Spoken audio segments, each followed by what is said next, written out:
Assalamualaikum warahmatullahi wabarakatuh. Jumpa lagi dengan Kereta Api Anak Indonesia.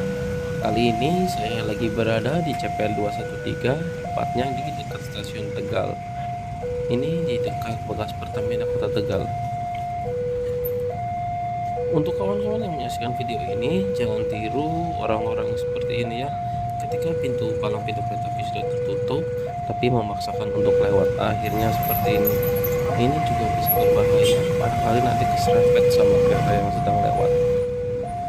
Dan jangan lupa untuk like, subscribe, dan share video dari Kereta Api Anak Indonesia. Terima kasih.